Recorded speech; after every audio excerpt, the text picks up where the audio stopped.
इस वीडियो में हम गरुड़ पुराण के बताए अनुसार मृत्यु के बाद शव को अकेला न छोड़े जाने के कारणों को जानेंगे। आगे बढ़ने से पहले आप सबसे प्रार्थना है कि अगर आपने हमारे चैनल को सब्सक्राइब ना किया हो तो कर लीजिए, जिससे आगे आने वाले वीडियो आप तक आसानी से पहुंच सके। दोस्तों, आइए संक्षेप में पहले हम यह जान लेते हैं कि किन परिस्थितियों में शव का दाह संस्कार नहीं करना चाहिए।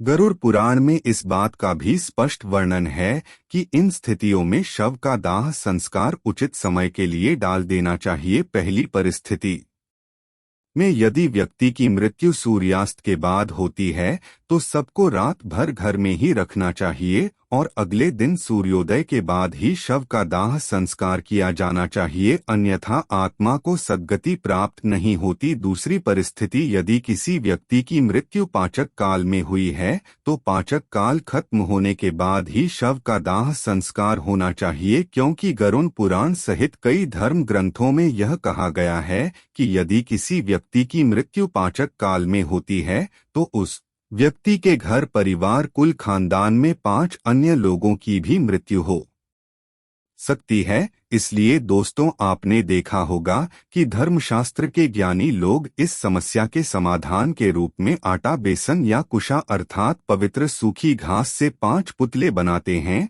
और इसे शव के साथ ही अर्थी पर रखकर इनका भी सब की तरह ही पूरे विधि विधान से 5 गांव के खत्म होने के बाद अंतिम संस्कार कर देते हैं। इससे पाचक दोष भी खत्म हो जाता है। 5 काल में अंतिम संस्कार किए जाने से आत्मा को मोक्ष की प्राप्ति नहीं हो सकती। और तीसरी परिस्थिति में शव का अंतिम संस्कार कब नहीं करना चाहिए? जब मृत व्यक्ति का पुत्र मुखाग्नि देने के लिए उपस्थित ना हो और वह यात्रा करके पहुंचने वाला ही हो, क्योंकि पुराणों में इस बात को बहुत ही महत्व दिया गया है कि मुखाग्नि यदि पुत्र के हाथों से होती है तो आत्मा को सद्गति प्राप्त होती है। दोस्तों, अब बिना देर किए हुए आइए जानते हैं कि मृत्यु के बाद सबको अकेला क्यों नहीं छोड़ना चाहिए, इसके पीछे क्या मान्यताएं और वैज्ञानिक तथ्य हैं। मृत्यु के बाद आत्मा घर में 13 दिन तक निवास करती है। गरुड़ पुराण में बताया गया है मृतक का शव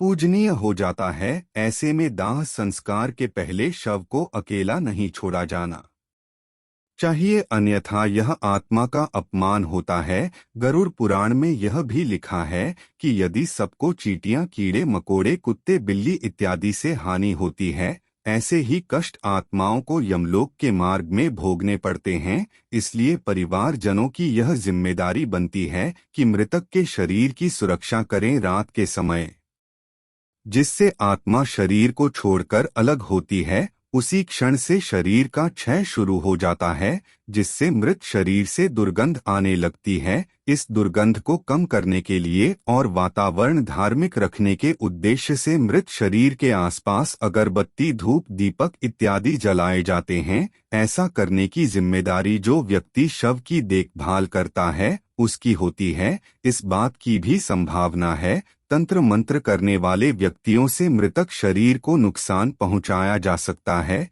जिससे मृत आत्मा भी संकट में पड़ सकती है। इसलिए किसी भी तांत्रिक को मृत शरीर के आसपास नहीं आने देना चाहिए। दोस्तों, गरुड़ पुराण में भगवान विष्णु और पक्षीराज गरुड़ के बीच की बात को लिखा गया है, जिसमें भगवान विष्णु बताते हैं कि यदि इन बातों का ध्यान नहीं रखा गया और शव का अंतिम संस्कार सूर्यास्त के बाद या रात में ही कर दिया गया, उस व्यक्ति की आत्मा को असर योनि या पिशाच योनि में जन्म मिलता है और अनेकों कष्ट भोगने पड़ते हैं। व्यक्ति की मृत्यु का और दाह संस्कार का समय कितना महत्वपूर्ण होता है, इसका महत्व आप इस घटना से समझ सकते हैं।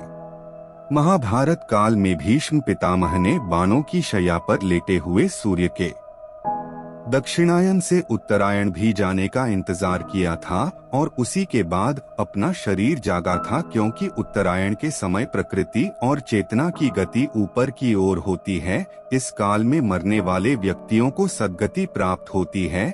इसलिए अगर कोई रात में मर जाए तो ऐसी स्थिति में लाश को लेकर श्मशान घाट नहीं जाते, लाश को रात भर घर पर ही रखा जाता है।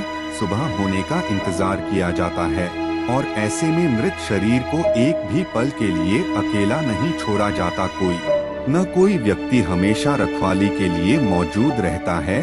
दोस्तों, तो यह कारण है सबको अकेले न छोड़ने का। आपकी इस विषय में क्या राय है, नीचे दिए गए कमेंट में जरूर बताइए। गरुड़ पुराण से जुड़ी आध्यात्मिक बातें आपको कैसी लगी? मरने के बाद आत्मा का क्या व्यवहार होता है, इस विषय पर आपको और जानना हो तो नीचे कमेंट में जरूर बताइए। चैनल को सब्सक्राइब ना किया हो तो कर लीजिए और आज ही मिलते हैं।